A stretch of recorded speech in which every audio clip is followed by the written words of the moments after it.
Carrie and I tied the knot 6 years ago. In these tales, folks often portray their wives as truly remarkable, and I get that, having had ample time to reflect.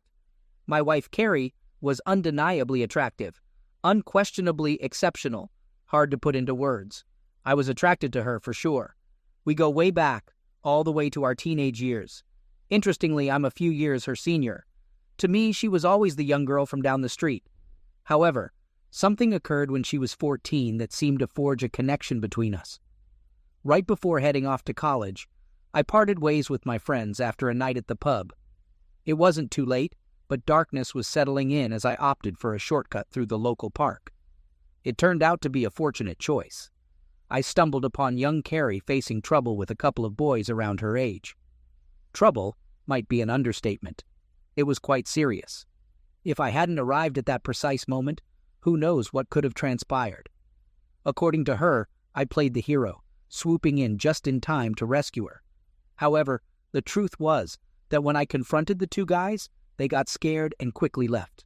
In any case, I became something special to her. Throughout the rest of the summer, I observed her not exactly trailing me, but certainly making an effort to be wherever I was. Naturally, my friends teased me since at 18, I was deemed too old for her. Yet, even then, I had to acknowledge she was a remarkably attractive young lady with, even at that age, a pair of incredibly well-shaped long legs. After that, I embarked on a 3-year study period and hardly crossed paths with her until I returned after graduating, spending an extended summer there before heading off to my new job. By that time, she was 18, and I was almost 22, a somewhat different situation altogether. This aligned with the fact that she had blossomed into a beautiful young woman, making her ongoing affection for me quite understandable. We entered into a relationship, becoming a couple, strolling hand in hand in the park, and seizing every opportunity for kisses and cuddles. By then, I was no longer a Vestal, but she still was. Despite a few close calls, she maintained her pureness. This isn't to say that I didn't explore the delightful softness of her body, but that was the extent of it. I wasn't overly concerned, as deep down, I still saw myself as her protector. Carrie continued recounting the time I rescued her from a dire situation, and I'm pretty certain that summer strengthened her love for me. Honestly, I wasn't far behind in falling even more deeply for her, though it wasn't a mutual feeling at the time. Despite openly discussing alternative paths, we sadly went our separate ways, Carrie to Leeds Metropolitan University, and me to my inaugural job in Bristol. We were quite geographically distant. While she pledged fidelity, I took it with a grain of salt, having experienced the changes and temptations during my own 3 years as a student. I did visit her a few times, but during the last visit, it became evident she had another life to contend with, and we gradually drifted apart. That could have been the end of it, as I certainly didn't linger. I embraced a few years of revelry on the Bristol scene, exploring different relationships. However, my trajectory shifted, leading me back closer to home, where Carrie re-entered my life. By then, she had graduated and was already working when her parents invited me over. I must admit, the initial welcome from darling Carrie was a bit less warm than anticipated. However, that quickly changed. Indeed, she transformed herself, matured, and gained sophistication and worldly wisdom. Yes, she lost her pureness, but not to me. Nonetheless, it wasn't a significant concern, and who was I to complain? Then, one evening, she confided to someone that I remained her special hero, and it felt like we were picking up where we had left off. I rekindled my connection with her, and this time, we didn't stop there. We soon became involved in bed, and the more we shared our love, the deeper it grew. Marriage followed inevitably, as certain as morning follows night. 6 years later, we were still as deeply in love as ever. Carrie, at times a bit conservative, disapproved of various things, but never pushed her views too strongly, making it a non-issue. We were genuinely happy, and the future looked promising. My problem arose when my company decided to promote me, a situation I had no issue with, except that it meant relocating to the vibrant city of Leeds, where my loving wife had spent her university years. It was a choice between that and the Middle East, and since we wanted to start a family, Leeds seemed the more sensible option. Initially, there were no problems, at least not for the first couple of weeks as we settled into a temporary rented flat. I knew I would miss watching Arsenal play football, and Leeds City, wasn't about to replace them in my affections. After all, Billy Brimner and crew had long since retired, but overall, Leeds didn't seem like a bad place to be. For those unfamiliar, it's a lively city with a bustling nightlife. Then one evening she suggested we take a tour of the city and visit some places she used to frequent as a student. We had drinks in a few student pubs, but even Carrie felt somewhat out of place after 8 years since her Leeds Met graduation. We dined at a restaurant where she once worked, but she found no familiar faces, and the decor had changed. It was evident she felt a bit let down by the evening. It lacked the magic she had hoped for. It's strange how a place's transformation since your last visit can be so disappointing. The whole evening seemed destined for a poor ending. Finally, she declared that there was a little pub on the edge of town where she worked during her final year. It wasn't a student pub, so maybe some locals would still be around. It was still early evening as we walked hand in hand through the city center, resembling two lovers. We left the car behind until she led me down a couple of back alleys, and the nature of the buildings began to change from bright city lights to shabby backstreet houses and crumbling workshops. I felt doubtful and asked Carrie if it was like this when she was here. She laughed, assuring me it hadn't changed. She had lived nearby in a cheap flat shared with 3 other girls, one of whom worked at the same pub for some time. She pointed around a corner and mentioned that her joy was evident, making me grin. There, in front of us, was a dingy-looking pub I wouldn't have entered on my own, but with Carrie, it was different. Not that she dressed provocatively, that wasn't her style. Carrie epitomized elegance, from her neatly cut dark hair to her smart suits and formal high heels. That evening was an exception, with her in a slightly daring short skirt. I joked that maybe it was to recall her student days, but on second thought, perhaps she had some inkling of how the evening would unfold. Maybe not, though. No, I think if she had known then, she wouldn't have left our flat.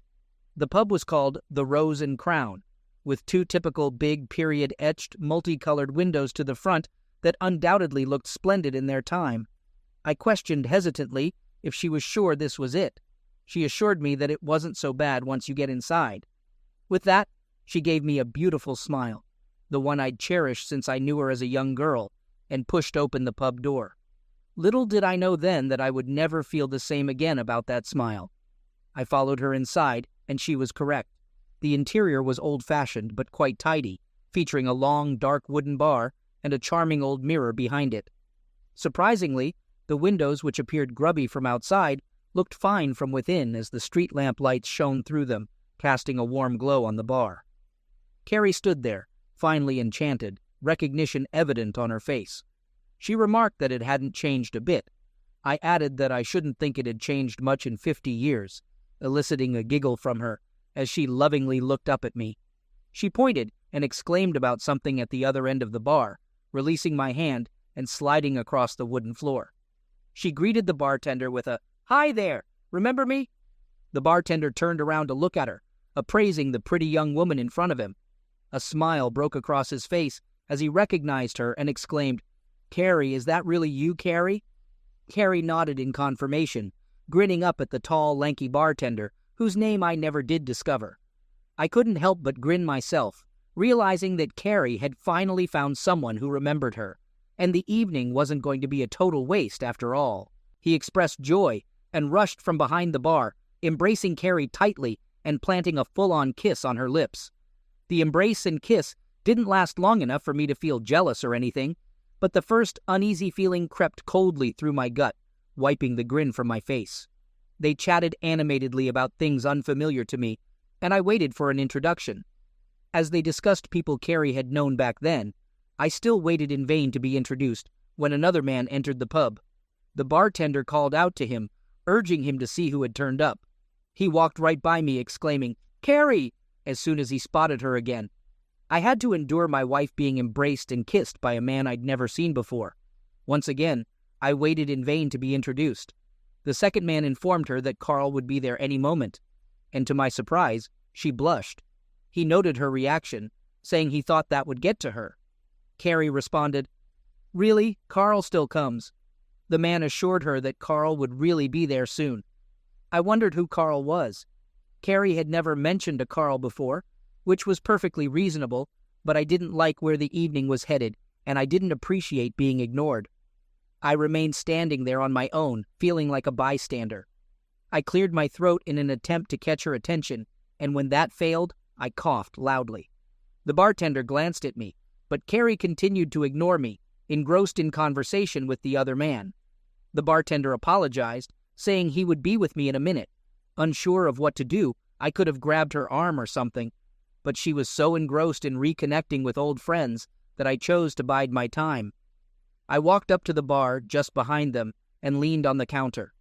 The bartender finally tore himself away from my wife and asked, "Yes, mate? What can I get you?" I told him I'd like a pint of the best and whatever the lady wanted.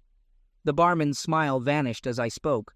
He snapped at me, seemingly oblivious to the fact that I was her husband or that she was even with me, saying he didn't think this young lady accepts drinks from just anyone. I retorted, my temper starting to rise, that I believed she would have a drink with me. The barman began to say, "Now look here, buddy, you can't come in here." However, that's as far as he got, as Carrie finally turned around, the raised voices finally catching her attention, and she intervened. She casually informed the other two that it was okay, and he was with her, hardly bothering to glance over at me. The barman fell silent but continued to scowl at me as he poured my beer. He demanded 2 pounds and 20 pence, pushing the glass across the counter toward me. I asked about the lady's drink, and the bartender brusquely informed me that it was on the house. He promptly asked her what she wanted, and poured it without acknowledging me. I stood there sipping my pint, puzzled about what was happening. My wife was engrossed in conversation with the others, laughing and giggling as they shared old stories and updates since she had left. Carl's name came up multiple times, and a concerning smile appeared on Carrie's face each time. She continued to completely ignore me, and I was becoming quite upset by her strange behavior. I was about to step in between them to regain my wife's attention when the pub door opened, and 2 big guys walked in, one W. Punche and the other West Indian. The barman exclaimed the moment he saw them, informing them that Carl had turned up out of the blue. So, this was the mysterious Carl, a sizable guy, appearing rather tough. Carl halted when he noticed Carrie, and a huge grin spread across his face. He shouted, "Surprise, Carrie! Where have you appeared from?" Without saying anything more, he rushed past me, and as the others made way, he embraced her. Carrie kissed him back with equal enthusiasm. This time, it lingered a bit too long for my liking, and the way the others stood there beaming at the two of them while locked together didn't help either. Then his left hand dropped down her back, cupping the cheek of her bottom. I'd had enough. I stepped forward to intervene, deciding that if Carrie was going to allow that, and couldn't even involve me with her friends, then it was time to leave. I managed only 1 step forward, and came to an abrupt stop with a large, strong hand on my shoulder, gripping me hard. A deep voice from behind me, belonging to the guy, said, "Wouldn't if I were you, buddy," as I realized he had anticipated my move and stepped forward to prevent it. I angrily told him to get his hand off me, trying unsuccessfully to shake him off. All 4 guys turned toward me at that point, all squaring up, anticipating trouble. Carrie told them to leave me be before anything happened, saying I brought her there tonight and that I was fine and I wouldn't cause any problems. She said all this without even looking at me or acknowledging me in any way. Her head turned toward me for a moment, but our eyes never met. The big guy warned me to stay cool, a hint of threat in his voice. He released my shoulder, but guided me away from the group, positioning his large frame between them and me. I couldn't believe what was happening. An icy lump started to form in my gut. Just 20 minutes earlier, I had strolled hand in hand with my beloved wife through the heart of Leeds city center, blissfully in love. Now, I found myself sidelined and excluded as she gravitated toward one of the tables in the increasingly crowded pub. I observed several attractive yet provocatively dressed women approaching Carl or his sidekick, engaging in brief conversations before leaving or taking their places at the bar. I wasn't so naive as to miss what these women were, or more precisely, what they did for a living. My somewhat prim and proper wife was socializing with a pimp. He must have been one. Carl must have been a bloody pimp. Could she be so oblivious not to recognize her surroundings? Regardless, Carrie and I needed to leave. I called out loudly enough for her not to feign ignorance, saying it's time we left. I urged her, "Come on now, Carrie, it's time to go." She glanced over at me, and the smile vanished, replaced by a troubled expression. She didn't say no, nor did she say anything at all. Carrie simply shook her head at me and turned back to her friends, the smile returning. And before long she was giggling like a little schoolgirl, apparently having forgotten that I was even there. The deep voice at my elbow warned me to play it cool or piss off, saying he wouldn't warn me again. I started to protest, but he put his huge hand on my chest and pushed me firmly away from the group set around the table and back up to the bar. He informed me that the lady didn't seem interested in me and suggested I stay there and wait for her if I wanted, or go home. He even suggested finding another date for the night or trying one of their ladies. Without waiting for me to say anything, he beckoned one of the women over, and she responded immediately, standing right beside me. He introduced her as Sally, telling me it would cost, but she would take care of me tonight. He advised me to piss off with her and forget about the little lady over there, as she and Carl had a lot to catch up on. He apologized if my date didn't go as expected tonight, stating that's life. He backed off and went back to the table, leaving me speechless with rage. The courtesan Sally warned me not to push my luck, cautioning that the pair of them should not be messed with. She suggested I let her go and find another girl for the night, mentioning that she is attractive enough. I looked at her with disbelief and hissed that the woman in question is not my girlfriend, but my wife. Sally, realizing her mistake, exclaimed and expressed concern, acknowledging that the situation was bad. Desiring to return to the table, I found Sally blocking my way. She advised me to hold on, stating that I really wouldn't want to do that. Frustrated, I demanded to know what I should do. Sally offered to talk to my wife for me, asking if she was genuinely my wife. The look on my face alone convinced her. Holding up the palm of her hand to ensure I didn't follow her, she slowly threaded her way through to the table where Carrie and the others were sitting. I observed as she bent down and whispered something in Carrie's ear. Carrie looked up in my direction for the first time since she'd entered the pub, her eyes meeting mine. There was almost a look of surprise as she looked over at me, as if she had genuinely just remembered my presence. She looked sheepishly away, and then whispered something back to Sally. Sally conveyed to me that Carrie mentioned she would come over and see me shortly upon returning. I responded by expressing my impatience, stating that I wanted her to be here now, not in a minute. Sally cautioned me, saying, "Don't push your luck, mister," before walking away to approach another customer further down the bar. I stood there enraged, unable to divert my gaze from Carrie, noticing Carl's arm sliding across her shoulders, his fingers casually brushing against one of her chest balloons. She threw a few watery smiles my way, but I found myself counting the minutes, wondering at which point I would explode. After 5 minutes, she stood up and excused herself, not coming straight over to me. Instead, Carrie made her way to the toilets and disappeared through the door. I didn't know if she wanted me to follow or not, unsure of what to do. Before I could decide, she came out again, and glancing over toward Carl's group, approached me. I angrily demanded what she was playing at, insisting that we needed to leave immediately. When I reached for her arm, she pushed me away and backed off, instructing me not to cause a scene. She conveyed that I could go if I wanted, but she intended to stay there for a while. Carrie firmly informed me that she was staying to chat with her old friends. She suggested I could go and come back later for her, or stay there and wait. I looked at her in disbelief, finding it hard to comprehend that the woman who had professed her love for me earlier that day was now telling me to leave. When I failed to respond, she continued, saying, "Better if you just go home, Terry. I'll get a taxi back later. We'll talk about this then." I cried out, expressing that I wasn't leaving her there. She responded resignedly, stating, "Just stay and watch then, Terry, if you must. You might not like what you see, but for your own sake, don't interfere." Despite my attempts to persuade her to leave with me, she resisted, suggesting it would be better if I left now. She assured me, "I'll see you later. Don't worry, sweetheart. Everything will be okay afterwards. I love you and will make it up to you, I promise." She said to just give her this one evening, assuring that everything would be like before, and attempted to move away. I seized her arm, astounded at her outrageous behavior. Before I knew it, I was flung back against the bar as the big guy knocked my arm away from my wife and me. I took a swing at him, but it seemed futile. He shoved me further along the bar and then pushed me to the ground, reminding me that he had warned me. A nasty grin adorned his face. He picked me up as if I were a featherweight and propelled me toward the door. Ted cried out not to hurt me, insisting that I hadn't done any real damage. I don't really know if her pleas had any effect on the outcome, but at least she tried.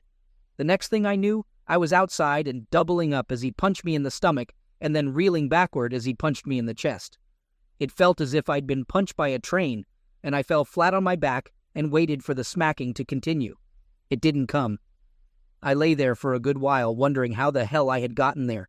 I had a pain in my chest from where he had punched me and was fighting for my breath due to the blow to my middle. 2 punches, just 2 casual punches, and I had been reduced to a wreck, aching all over and still unable to stand up. Another 10 minutes passed, and I managed to pull myself up to my feet, shaking off the dust and grime from my clothes. How could an evening that had started so wonderfully have descended so far? It was the same thing. I just didn't know what the hell to do. I'm no softy, but how could I stand up to a great hulk like that? He'd homicide me. I'd never felt so damn humiliated and hopeless in my entire life. Some bloody special hero I was. It wasn't as if I even knew anyone in Leeds. I didn't have a friend to call for help. I stood there and watched the slow stream of clients going in and out of the pub. More than a few guys went in and came out later with one of the women on their arm. The pub was a brothel. My wife of 6 years, who only that morning I had discussed having children with, was in a brothel. She'd taken me there and must have known. I fought back the tears and knew what I had to do. I couldn't walk away and leave her there like that. I didn't know what I was going to do with her, but I couldn't walk off and abandon her. If she didn't come home with me this time, then potentially our wonderful, perfect marriage was over. I guess more than an hour had passed before I managed to get myself ready to go back inside the pub. I didn't know what to expect. I certainly never expected what confronted me. I guess you might describe it as an impromptu striptease act. It was my wife and another girl. My wife had the last shred of clothes on her, and that was about to go off. A large group of guys surrounded the pair of them, grinning and laughing as Carrie's last clothes came off. I couldn't stand it. I charged forward, pushing my way through the other men, and grabbed at Carrie.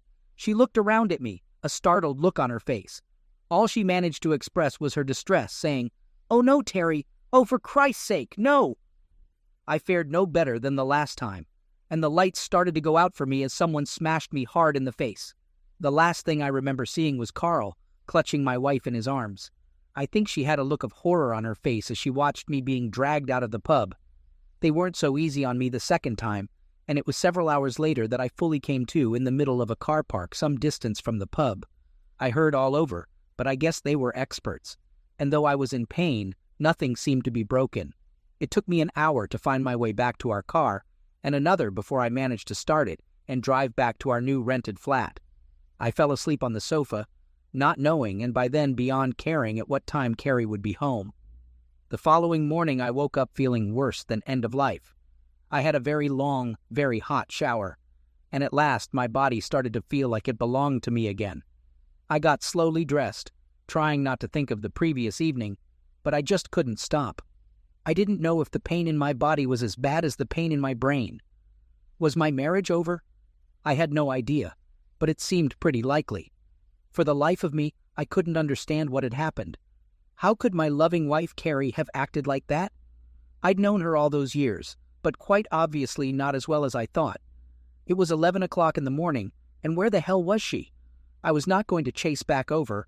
The phone had only been connected the day before, and unless it was a double-glazing salesman on a cold call, then the only person other than myself who had the number was my darling wife. I answered after picking it up. She greeted me quietly, asking if I was okay. I responded, questioning her understanding of the situation. She expressed remorse, stating her regrets for the previous night's events. She mentioned her mistake in returning to the pub and asked about my whereabouts. I demanded to know where she was, but ignored her question about my well-being. She urgently claimed, "No, don't be stupid, Terry. The only one was—" She left the sentence unfinished, realizing what she was about to say. Neither of us said anything for several minutes, though I could hear her sobbing on the other end of the line. She pleaded for understanding, expressing her desire for me to comprehend her actions. She asked to come home and wanted things to return to how they were. She promised to explain everything if given a chance. Desperately, I wanted to tell her to leave, but this had to be sorted out one way or the other. I stated that she should make her own way home or get one of her boyfriends to drive her back. "Oh, thank you, Terry," she whimpered. "I'll be back in half an hour at the most. It will all be okay, you'll see. Everything will be okay." I slammed the phone down before she had time to say anything else. Damn it, bugger it. I loved her, but I hated her. What the hell was I going to say to her when she got back? Was I going to tell her to pack her bags, or would I take her in my arms? As it turned out, I didn't have to make that decision. Half an hour passed, then the full hour. The afternoon turned into evening, and still no sign of my errant wife. By 8 p.m., it was obvious she wasn't actually going to come home. Not that night anyway.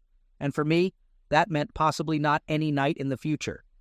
As each hour had passed, I had gotten angrier and angrier, not shouting and screaming angry, but with cold, calculating fury that consumed me.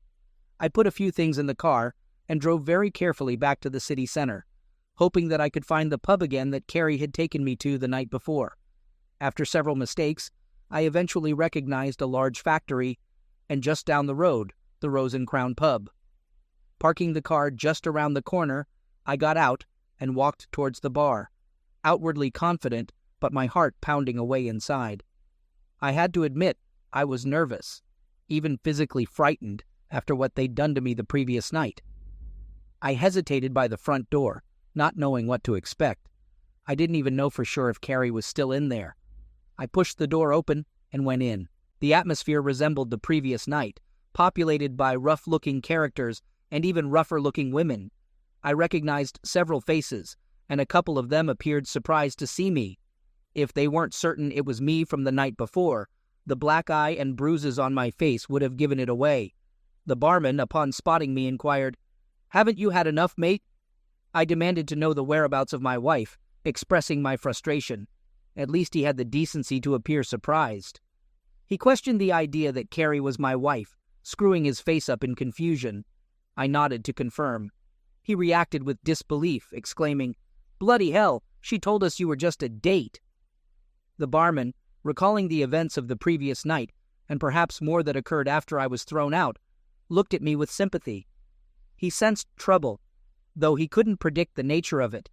He just knew there was going to be an issue. He sloped his head to one side, indicating the far corner. When I looked over, there she was. Carrie sat on Carl's knee. Neither of them had noticed me enter, and I crossed over to them before they realized I was there. Carrie gasped in surprise and tried unsuccessfully to pull her blouse back over to cover her body. She needn't have bothered, as we'd all seen them before. Carl simply grinned at me. That sort of grin when you know you've got the better of someone. I remarked to Carrie about the seemingly extended half hour, inquiring if something had caused a delay. Initially, she responded with silence, her expression reflecting shock. Carl scornfully retorted, instructing me to leave and claiming he would send her home when he deemed fit. Carrie, finally finding her voice, whispered assurances to me, pleading, "Please, Terry, I'll definitely be back home later, I promise you." Carl laughed, kissed her, and taunted me more than her. He asserted control, declaring, "You'll go when I say you can," while keeping a watchful eye on me to gauge my reaction.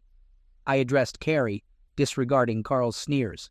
I conveyed to her that it was her last chance, emphasizing that the decision needed to be made at that moment. I had contemplated the situation extensively, and believed that even then, if she had chosen to come with me, prioritizing me over him, I would have attempted to work through the issues. Perhaps we could overcome what had happened. At that point, I wasn't entirely sure, but there was a possibility. She looked at me pitifully, indecision written all over her face. Her eyes, her lovely brown eyes said it all. She knew how much she had hurt me, but instead of doing what she knew she should, she was calculating how much more she could get away with. How much further could she push me, and still have me come back for more? Carrie eventually whispered, urging me to be reasonable. In that moment, I realized she had failed me once again, and it was the end for us. She continued, expressing how much she desired to see her old friends again and relive her old student days one last time. She asked me to hang on a little longer while she had her last gentle little fling, promising that everything would return to normal. She insisted that she genuinely loved me and assured me that she would make it up to me. She stared at me imploringly, her eyes begging me to agree, but I said nothing in reply. Carrie went to say something else to me, but Carl had had enough as well. He kissed her hard and threw out even harder, and her words were transformed into nothing. That was it. I had all the information I needed. My wife was coming back home after all, but I'd have to wait until tomorrow or maybe the day after, or the day after that. Fine. That was great, wasn't it? I noticed that the West Indian guy was edging over towards me, so I held up my hands and backed off. No point in getting involved in a one-sided fight with him again. The whole bar had fallen silent, waiting to see what was going to happen, but as far as I was concerned, nothing was going to happen, at least not straight away. "See you all later then," I said quietly. "I'm not still 14, Terry," Carrie burst out. "I can look after myself now." Even her face fell when she saw how that punched me, her one special thing over all those years, and she was throwing it back in my face. "I'm sorry, Terry," she started. "I really didn't mean that I—" But I ignored her, taking no notice of her incoherent apology. As I backed out through the door, Carl laughed out loud again and slid her blouse right off her, reaching up under her skirt even as I watched to rub my face in my misery. It could have been that caused the tears to roll down her cheeks, but somehow I doubted it. I guess she still loved me in her way, and to see me humiliated like that again could have just been too much. That's what I like to think anyway. As I closed the door behind me, the silence in the pub crashed as everyone started to talk and laugh at the same time. I guess they thought they'd seen the last of me. Strolling slowly back to my car, I opened the boot and took out the stuff that I'd put there before I left the house. Anybody watching me would have thought I was cool and relaxed, whereas actually I was fuming inside, terrified of what I had decided to do, not knowing how it was going to turn out. I had a license for my over and under 12-bore Browning rifle. I'd been going to clay pigeon shooting for a couple of years by then, and though I wasn't very good at it, I figured I didn't have to be for what I had planned. I selected a handful of cartridges, making sure they were all small caliber, as I didn't want to end up in prison on a homicide charge. I broke the weapon and pushed 2 rounds in, putting the rest in my jacket pocket. A few moments later, and I was back outside the pub, staring at the 2 big engraved windows. This will wake them up, I thought, my heart thundering away inside my jacket. This wasn't me. It just wasn't me. But what else was I to do? There was no mileage in going back in and arguing with her, as she wouldn't agree, and I'd probably get another smacking. What would I do if I simply went home, wait for her to come back to me and discuss how we might get over what she had done, how she had humiliated me? No bloody way. It had gone beyond that by now, and I wasn't taking any more crap from any of them. Taking aim at the first window, I squeezed the trigger just like I'd been taught. My arm was trembling, shaking even, and the barrel of the rifle was swaying around uncertainly in a large circle as I fought to control my nerves. It didn't matter really, as I was no more than 12 or 15 from the window. I increased the pressure on the trigger and resisted the urge to close my eyes. There was a loud bang, and an instant later, the whole window disintegrated in a twirling mass of broken glass. I took aim at the second window with renewed confidence, fired off the second barrel, and the other window followed suit. The report from the weapon echoed round the surrounding buildings, far louder than it had ever before sounded when I had shot previously out in an open field and mingled with the tinkling of fallen glass. I calmly dug 2 more cartridges from my pocket and loaded them into the weapon. Then I waited to see what would happen. I really had no idea how they would respond, and almost hoped that they wouldn't. But I was ready and prepared to show them that they'd made a big mistake if they thought I was a wimp and would take what they had done to me lying down. The doors flew open, and several guys poured out. They stopped dead when they saw me, stood there with the weapon. Nobody moved. Then Carl came charging out, closely followed by his big henchman. "Stupid effing stinker!" he screamed at me and charged me, maybe thinking I'd not thought to reload, maybe not thinking at all. I took careful aim somewhere around his knees, as I didn't want to risk actually execute him and put pressure on the trigger. I was as cool as a cucumber, even having time to note that my arms no longer trembled, and that the weapon was pointing exactly where I was aiming it. Time seemed to slow down. I had all the time in the world. I quite clearly saw the look on his face change from rage to terror as he realized that he had made a serious error of judgment. Maybe I had the same grin on my face that he'd had just a few moments before. You remember the one when you know you've really got the better of someone? Bang! He went down screaming, even surprising me with the mess it made of his legs. Fair play to the guy. He didn't even hesitate. Great courage or no brains, I'm not sure. But he didn't stop, not that is, till the second barrel load ripped into his legs and put him down as well. The two of them lay on the ground, Carl screaming and the guy, Ted, groaning aloud. I didn't even bother to reload that time. My emotions were too shot. But fortunately, the rest of the crowd suddenly melted away. Everything went calm. Relatively, that is, as two injured guys can make a lot of noise. It was a short walk back to the car, though my legs were so wobbly I thought I might fall over. The rifle went back in the boot, and I gingerly started the motor and made my way home. I drove slowly and very carefully indeed. I'd thought of going into the pub to frighten the crap out of Carrie, but I couldn't. I didn't trust myself. And to be honest, it had terrified me, doing what I'd just done. But I'd done it, though. I'd bloody well done it, just as I'd promised myself I would. But enough was enough. Strangely, I slept well that night and woke up quite fresh. Black eye and bruised face still, but otherwise quite fresh. I wondered who would turn up first, Carrie or the police, to arrest me. I hadn't even put the rifle away, and it was still in the boot of my car. As it turned out, Carrie couldn't turn up. About 10 o'clock, I got a phone call asking me if I was the husband of Carrie Bellings. Yes, I am, I replied, wondering what it was about. It was the police. That morning, I had anticipated a visit from them, perhaps for my arrest. However, the call I received was about Carrie. They informed me that she was under arrest at the station and asked me to come and collect her. My genuine surprise prompted me to question the reason for her arrest. The reply was unsettling. She had been taken in for prostitution, along with a group of other working girls after a shooting on the edge of town. In response, I expressed a realization, understanding the reasons behind her recent behavior and late-night returns. The police officer acknowledged my understanding somberly, expressing regret for the way I had found out, noting that such situations were not uncommon. Unfortunately, my comments seemed to contribute to her unfortunate fate. It turned out they initially considered her to be more upper class than the other women involved, and my refusal to collect her likely exacerbated the situation. As a result, she was prosecuted, found guilty, lost her new job, and faced challenges in securing future employment, given the stigma associated with a prostitution conviction for a young female graduate. The police didn't even ask me whether I owned a rifle.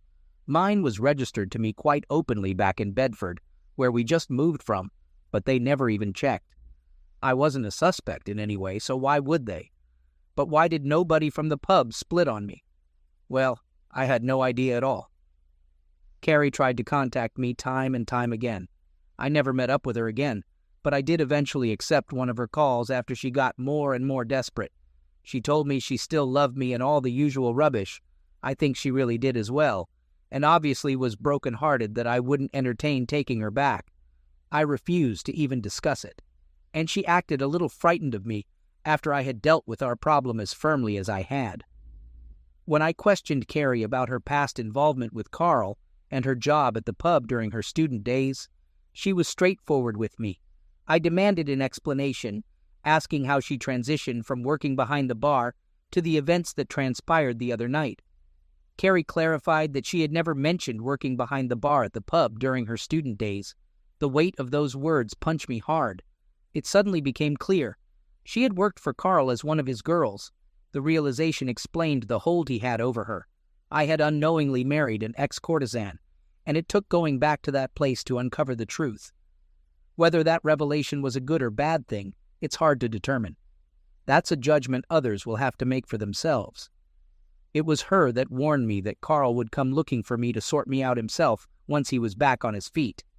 That is, maybe that's why nobody from the pub told the police about me, as people like that sort their own problems out. He'd never find me. Of course, I backed out of the job in Leeds, which they understood after the news of my wife got out, but I took the one in the Middle East, where they were happy to have me on a bachelor posting as they're cheaper than a married couple. That's about where we came in. I suppose I got away with it. To my surprise, I actually got away with it, and they put it all down to a gangland shooting. I suppose you might be wondering what then happened to me. Okay, well, that's natural. As you might imagine, I gave up clay pigeon shooting and sold my rifle, and then took up golf instead. Got quite good at it as well, and eventually got my handicap down to 6. I went out with quite a few different women, but only discovered just how good my wife Carrie had really been in bed. Well, she would have been, wouldn't she, as she had worked at it, as it were, in both senses of the word. Then I met up with Angie, a lovely American woman who I met in Dubai. Life was fine after that, really fine. I never inquired too deeply quite where she'd gained her experience, but I really think she was just a gifted amateur. I hoped so. Anyway, we have never married. She didn't want to. And strictly speaking, I was still married. And I still haven't bothered to get divorced. I came back to the UK occasionally, but always steered clear of Leeds till at last I couldn't resist it. One Thursday in June found me slowly driving past the Rose and Crown, hoping that nobody would recognize me after all that time. The fine decorated windows had been replaced by some modern double-glazed units. Pity, really. I'd rather like them. I sat there in my car for a while, and at last, to my surprise, a guy in a wheelchair turned up. He was a big chap and tough-looking, but fatter than I'd remembered. Carl. But of course, I'd only seen him a few short times, and that had been 4 or 5 years previously. What clinched it was the big man pushing him, the one with the really bad limp. That could only have been Ted. Then several women poured out of the pub to see Carl, report to him.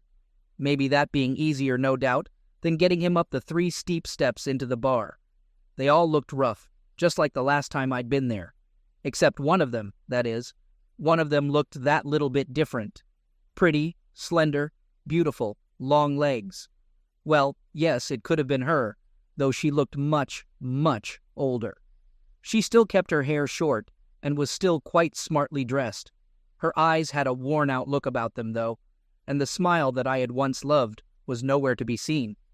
She didn't look very happy at all, but I didn't hang around to make sure she was, as she'd said, not 14 anymore, and could look after herself. Strange how things turn out, isn't it? If only that bloody restaurant hadn't redecorated their dining room, then maybe she would be at home right now with our children, the ones we'd never now have. I wouldn't have been any the wiser, and maybe we would have lived happily ever after.